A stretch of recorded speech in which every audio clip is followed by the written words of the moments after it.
রাসূলুল্লাহকে ভালোবাসবেন, সাহাবীরা যেভাবে ভালোবেসেছেন ওইভাবে ভালোবাসবেন। আপনি ইয়া নবী সালাম আলাইকা, ইয়া রাসূল সালাম আলাইকা, আর কতগুলো জিলাপি খাইলেন, বড় একটা মিছিল করলেন। প্রিয় ভাই সব, এইসব বেদাত ছাড়ুন, এগুলি সুস্পষ্ট বিদআত। রাসূলুল্লাহকে ভালোবাসবেন, সাহাবীরা যেভাবে ভালোবেসেছেন ওইভাবে ভালোবাসবেন। সুন্নতের অনুসরণ কিভাবে করবেন? সুন্নতের অনুসরণ করবেন কিভাবে? নবী করিম সাল্লাল্লাহু আলাইহি ওয়াসাল্লামকে ভালোবাসবেন কিভাবে? হযরত আব্দুল্লাহ ইবনে মাসউদ রাদিয়াল্লাহু তাআলা আনহু তিনি সাফ বলেছেন, মান কানা মুস্তান্নান ফালিয়াস্তান্না বিমান কাদ মাত। কেউ যদি সুন্নতের পূর্ণাঙ্গ অনুসরণ করতে চায়, সেজন্য যারা মরে গেছে তাদের অনুসরণ করে। ফাইনাল হাইয়া লা তু'মানু আলাইহিল ফিতনা।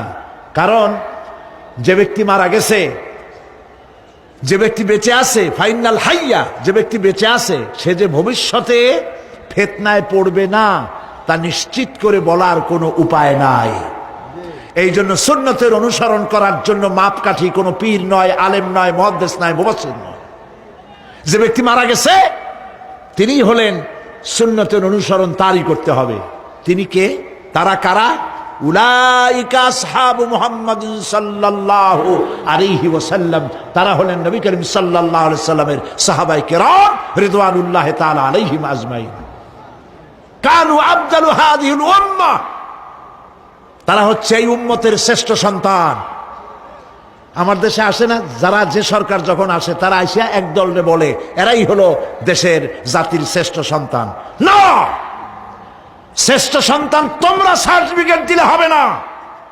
এই বিশ্বের শ্রেষ্ঠ সন্তান আল্লাহর নবীরা, আর তারপরেই সাহাবায়ে কেরাম রিদওয়ানুল্লাহি তাআলা আলাইহিম আজমাইন।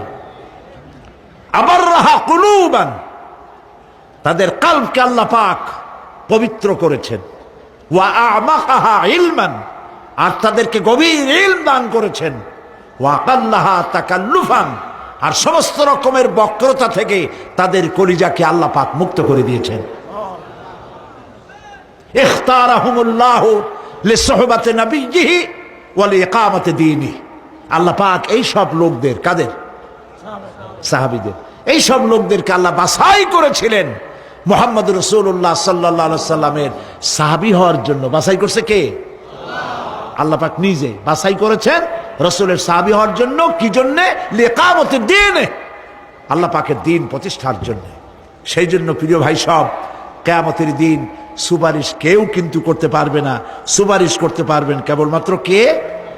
বলেন সবাই। আল্লাহ সুবহানাহু ওয়া তাআলা যাকে পারমিশন দিবেন তিনিই কেবল করতে পারবেন, আর কেউ সুপারিশ করতে পারবে না। সেই জন্য মনের থেকে, কলিজা থেকে সমস্ত কথা উঠায় ফেলে ঈমান পোক্তা করুন। সেদিন কথা বলবার মতো ক্ষমতা আল্লাহর সামনে কারো হবে না। যিনি তাকে পারমিশন দিবেন তিনিই কেবল বলতে পারবেন।